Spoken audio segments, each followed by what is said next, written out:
Paradise Called Texas by Janice Jordan Scheffelman. Chapter 2. A Decision. That night, after Mina had gone to bed, she heard the grown-ups talking in the big room. She strained to hear what they were saying. "I love this village. It is my home," Papa said, "but I have no future here, no land, no hope for anything better." There was a moment of silence, and then Opa's voice. "Yeah, my son, it is hard for the second born, but I have some money put away, enough for you to go to Texas." Uncle Christian spoke up. "If you give all that money to Ernst, we will have nothing to buy a new wagon." "You speak of new wagons, but we speak of a new life, Christian." It was Opa. "Ernst is my son, too. We cannot all live in this farmstead. It is good that he go and seek his fortune elsewhere." Uncle Christian said something Mina could not hear. A chair scraped the floor, and Papa shouted, "You will see, Christian. Someday you will see." "Now, Ernst, please sit down." No one spoke for a moment. Then Mama's voice again. "Ernst, we could use your father's money to buy land here." "No, Minchin, we could not buy enough land with that money anywhere but in Texas, where land is still plentiful and cheap. Texas is a godsend for us, the answer to my prayers." "Well, my children, you do not have to decide tonight. Let us sleep on it. You have a week to make up your minds." Mina lay in bed next to Christine, thinking about Texas. "Christine, are you asleep?" There was no answer except the slow, even breathing of sleep. Mina wanted to talk to someone. She did not like it when Papa and Uncle Christian argued. She turned her thoughts to Texas. What a fine house they would have. It would be made of stone, 3 stories high, with a slate roof, and they would have a carriage like the rich people in Bad Salzdorf. In the garden, there would be orange and banana trees. In the next days, all the talk was about going to Texas. The more they talked, the more possible it seemed. Mina could hardly sit still in school for thinking about crossing the ocean in a tall sailing ship to live in a paradise. So when Papa asked one evening, "Do you want to go to Texas, Mina?" she replied without hesitating, "Oh, yeah, Papa, I do." Then Papa's face became very serious, in harmony with his sad eyes. "Do you realize, Mina, that we will never return here?" Mina had not thought about that. The word never was so final that she could not understand it. Still, she said, "Yeah, Papa, but other people we know are going too." Papa nodded his head. Everyone in the room was silent. Papa looked over at Mama. "What do you say, Minchin?" Mama smiled at him. "I say let us go, if that is what you want, Ernst." Suddenly, Papa jumped up. "Then we will go." Mama ran to Papa, and he wrapped his arms around both Mama and Mina. "We will go," he repeated. They rocked back and forth, locked in Papa's arms. Summer came, and there was much to be done before leaving for Texas. Boxes had to be made for packing, clothes had to be sewn, dishes carefully packed in straw, 1,000 jobs. On the day before departure, Opa presented Papa the little wooden wall clock with Edelweiss painted around its face.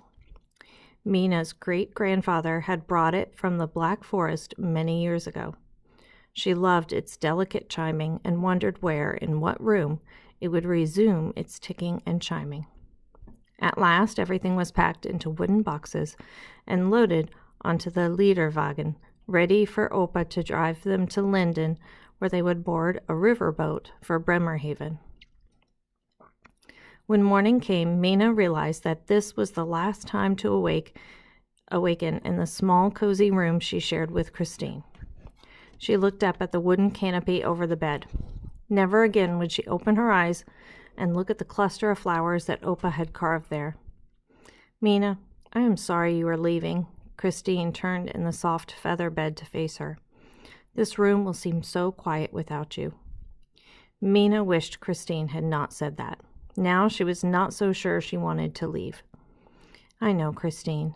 Tears started in Mina's eyes. She threw back the covers and put her feet on the cold wooden floor. Her doll, Johanna, was lying on top of a trunk in the corner of the room, staring at the ceiling. Her white china face wore the same smile as always. Mina picked her up. Johanna looks happy to be going to Texas today. Mina smiled back at Johanna, sat her on the trunk, and went downstairs to breakfast. She ran to Opa, sitting at the table, threw her arms around his neck, and held tightly. His grizzled beard was rough on her cheek. "Well, how is my Texas girl?" Opa asked. Mina could not say anything, smiled at Opa, and tried to swallow the lump in her throat, but it would not go away. She did not want to leave Opa and his big, warm house that smelled of baking bread and coffee. The early morning sun shone through the casement windows onto the dark wooden floor. Shinuri, the cat, lay curled in a square of warm sunshine, her long fur glistening. Mina kneeled down to smooth her fur. Shinuri raised her head to look at Mina and then began to purr. "Come, Mina, I will braid your hair." Mama combed out Mina's bangs and long blonde hair. Then she parted it down the middle, made 2 braids, and tied each with a blue ribbon. There now. Aunt Sophie called Christine to come to breakfast, and then, when the whole family was gathered, Opa blessed the food. It was the last time to hear Opa's blessing and eat at this big family table, Mina thought. On the table were thick slices of dark rye bread, an oval mold of yellow butter, steaming mugs of coffee, and a pitcher of warm milk. But Mina was not hungry. It was as though her throat closed up whenever she took a bite. "Mina, eat your breakfast now. We have a long journey ahead." Mama adjusted one of the bows on her braids. "I cannot, Mama." She left the table and went through the hall into the barn where the animals stood in their stalls. In the center of the barn, the leader wagon was waiting. Mina went to the stall where Liesel, the spotted milk cow, watched her with big, sad eyes. "Farewell, Liesel." Mina ran her hand down from the white spot between Liesel's ears along her shiny black face over and over again. Opa and Papa came in to hitch the horses to the wagon.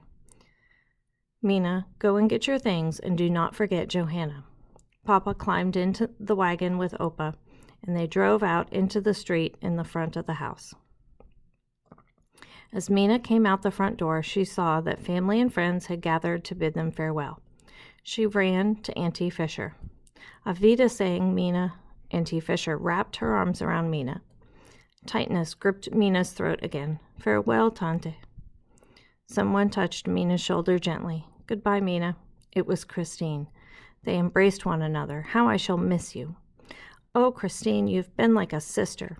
We shall see each other again someday." But Mina knew in her heart that day would never be. Papa shook hands with Uncle Christian, kissed Aunt Sophie, and then Christine. "Lebe wohl, Uncle Ernst," Christine said. "I will write to you." Papa, Mama, and Mina climbed into the wagon with Opa, and he clucked at the team of horses. The wagon lurched forward, and that seemed to loosen the sobs Mina had been holding back. She buried her face on Papa's shoulder as she heard Auf Wiedersehen, "God be with you." Mina looked back through blurry eyes. The group of people all waving was growing smaller. Cousin Hans ran after the wagon for a way, then stopped, and he too was left behind. The tears streamed down Mina's cheeks as the wagon rolled out of Versted, and Papa's arm tightened around her shoulders. At last the sobs were finished. Mina straightened up and looked back. "Farewell, Versted," she called, waving at the sight of the neat village nestled in the valley just below Ziegenberg. Only the church spire rose above the treetops. She thought of Hans standing helpless in the middle of the road, helpless to catch them and hold them back. The road followed a stream out through the gap in the hills. "Papa, I hope our new home will be in the hills like these." "I hope so too, Mina." Papa looked straight ahead.